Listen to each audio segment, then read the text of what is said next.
ఎన్టీఆర్ జిల్లా జగ్గయ్యపేట దాడులకు ప్రతి దాడులు తప్పవు. జగ్గయ్యపేట నియోజకవర్గంలో టీడీపీ అరాచకాలపై మండిపడ్డ మాజీ ఎమ్మెల్యే సామినేని ఉదయభాను. రాష్ట్ర వ్యాప్తంగా జిల్లా వ్యాప్తంగా అనేక రకాల దాడులు.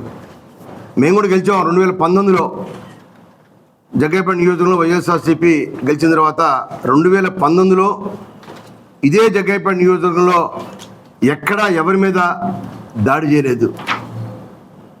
ఏ గ్రామంలో కూడా మేము దాడులు జరపలేదు, ఎక్కడా జరపలేదు. ఇవాళ కౌంటింగ్ పూర్తి కాకుండానే మధ్యాహ్నం 12 గంటల దగ్గర నుంచే వాళ్ళు చేసిన రౌడీజం, గూండాయిజం ఎప్పుడు ఎక్కడ జరగలేదు. మేము ఒకటే తెలియజేస్తున్నాం, తెలుగుదేశం పార్టీ ముఖ్య నాయకులు, జగ్గయ్యపేట నియోజక నాయకులు అందరూ కూడా తెలియజేస్తున్నాం, హెచ్చరిస్తున్నాం కూడా. మీరు విజయోత్సవాలు జరుపుకోండి, అలానే ఇవాళ వైఎస్ఆర్ ఉన్న పేర్లను చెరిపివేయటం, సచివాలయాల మీద ప్రభుత్వ కార్యాలయం మీద జెండాలు ఎగరవేయటం అది ఎప్పుడు మేము చేయలేదు. ఇవాళ నందిగామలో నవనందిగామ అనేది ఎవరికి వ్యతిరేకం కాదు. దాన్ని కూడా గుణపం పెట్టి పొడి చేసి వైఎస్ఆర్ విగ్రహం మీద ఉన్న రాళ్ళను కూడా పీకేశారు. అది జగ్గయ్యపేట కాన్స్టిట్యున్సీలో కూడా అనేక రకాల విధ్వంసకాండలు చేస్తూ ఉన్నారు, దాడులు చేస్తూ ఉన్నారు, జెండా దిమ్మెల్ని పగలగొట్టేస్తూ ఉన్నారు.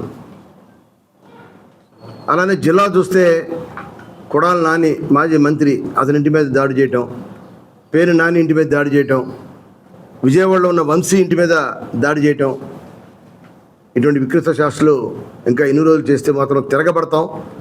వైసీపీ కార్యకర్తలపై దాడులు, ఆస్తుల ధ్వంసం అమానుషం. తాను ఎమ్మెల్యేగా ఉన్నప్పుడు ఏనాడు దాడులను ప్రోత్సహించలేదని విలేకరుల సమావేశంలో వెల్లడి. టీడీపీ దాడులకు ప్రతి దాడులుంటాయని జగ్గయ్యపేట మాజీ ఎమ్మెల్యే సామినేని ఉదయభాను హెచ్చరించారు. నియోజకవర్గంలో వైసీపీ కార్యకర్తలపై దాడులు, ఇల్లు ఆస్తులను ధ్వంసం చేయడంపై ఆయన మండిపడ్డారు. సోమవారం జగ్గయ్యపేటలోని వ్యవసాయ మార్కెట్ యార్డులో వైసీపీ ముఖ్య నాయకులతో కలిసి ఉదయభాను విలేకరుల సమావేశం ఏర్పాటు చేశారు. ఈ సందర్భంగా ఆయన మాట్లాడుతూ, నియోజకవర్గంలో ఇక నుంచి దాడులు ఆపకపోతే ప్రతి దాడులకు సైతం తాము వెనకబోమని స్పష్టం చేశారు. తెలుగుదేశం పార్టీ వాళ్ళ వికృత చేష్టలు సభ్య సమాజం తలదించుకునేలా ఉన్నాయన్నారు. తాను ఎమ్మెల్యేగా ఉన్నప్పుడు ఏనాడు దాడులను ప్రోత్సహించలేదని చెప్పారు. వైసీపీ కార్యకర్తలను విచక్షరహితంగా కొట్టడం, ఇళ్లపై రాళ్లు విసిరి విలువైన వస్తువులను ధ్వంసం చేయడం, శిలాఫలకాలు, పార్టీ జెండా దిమ్మెలను కూల్చడం వంటి చర్యలపై ఉదయభాను ఆందోళన వ్యక్తం చేశారు.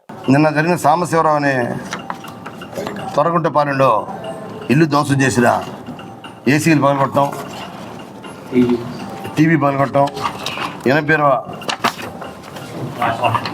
ఇది వాషింగ్ మిషన్ పగలగొట్టడం, అక్కడున్న 80 తాలు అతని ఇంట్లో కూడా లేడు, భయపడి బంధువుల ఇంట్లో ఉన్నాడు, తాళం పగలగొట్టి ఇంట్లోకి వెళ్ళారు. మళ్ళీ తెలుసుకొని అతను బంధువుల ఇంటికి వచ్చేసరికి అతని మీద హత్యాయత్నం చేశారు. ఆ సాంబశివరావు మీద హత్యాయత్నం చేశారు, కత్తులు గొడ్డలు తీసుకుని అంటబడ్డారు. ఇవన్నీ కూడా పోలీస్ కమిషనర్ గారు తెలియజేశాం. అలానే జగ్గయ్యపేట టౌన్లో 13వ వార్డులో 3 పార్టీ జెండా దిమ్మెల్ని పూర్తిగా విరగొట్టడం జరిగింది. జెండా రాడ్డు విరగొట్టారు, ఆ సిమెంట్ దిమ్మని కూడా పగలగొట్టారు పూర్తిగా. ఇది ఒకటే కనబడతా ఉంది, మిగిలిన కనబట్ల, ఆ దిమ్మె కూడా కనబట్ల, ముక్కలు చేశారు ఆ దిమ్మెని. ఆ మొత్తం 3 చోట్ల పార్టీ దిమ్మెల్ని పగలగొట్టడం జరిగింది. జగ్గయ్యపేట తెలుగుదేశం నాయకులు తక్షణమే స్పందించి దాడులను ఆపించాలని అన్నారు. కార్యకర్తలను అదుపులో ఉంచుకోవాలని చెప్పారు. దాడులపై పోలీసులకు ఫిర్యాదు చేస్తే నిందితులకు 41A నోటీసు ఇచ్చి పంపిస్తున్నారని, ఇలాగైతే శాంతి భద్రతలు ఎలా అదుపులో ఉంటాయని ప్రశ్నించారు. పోలీసులు కఠినంగా వ్యవహరించాలన్నారు. నియోజకవర్గంలో కార్యకర్తలపై ఎక్కడెక్కడ దాడులు జరిగాయో, ఆస్తులు, శిలాఫలకాలు, జెండా దిమ్మల ధ్వంసం వంటి ఘటనలపై ఆయన వివరిస్తూ ఫోటోలను ప్రదర్శించారు. వైసీపీ కార్యకర్తలెవరూ అధైర్యపడొద్దని, తాను అండగా ఉంటానని ఈ సందర్భంగా ఉదయభాను భరోసానిచ్చారు.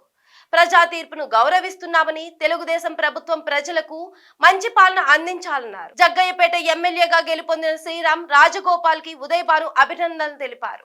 పార్లమెంట్ అసెంబ్లీ ఎన్నికలన్నీ కూడా ముగిశాయి. మరి కౌంటింగ్ అయిన తర్వాత మనం చూస్తూ ఉన్నాం, రాష్ట్ర వ్యాప్తంగా తెలుగుదేశం పార్టీ మంచి మెజారిటీ స్థానాలు గెలిచారు. ప్రజాస్వామ్యతంగా ఎప్పుడు ఎన్నికలు జరిగినా ప్రజలు ఇచ్చే తీర్పుకి అందరం కట్టుబడి ఉండాల్సిందే. తప్పకుండా వైఎస్ఆర్ పార్టీ కూడా ప్రజలు ఇచ్చిన తీర్పుకి మేము పూర్తిగా కట్టుబడి ఉన్నాం. ఇవాళ ఎన్టీఆర్ జిల్లా జగ్గయ్యపేట నియోజకవర్గంలో కూడా తెలుగుదేశం పార్టీ ఇక్కడ గెలవడం జరిగింది. గెలిచిన తెలుగుదేశం పార్టీ అభ్యర్థి శ్రీరామ్ తాతయ్య గారికి మేము అభినందన తెలియజేస్తున్నాం.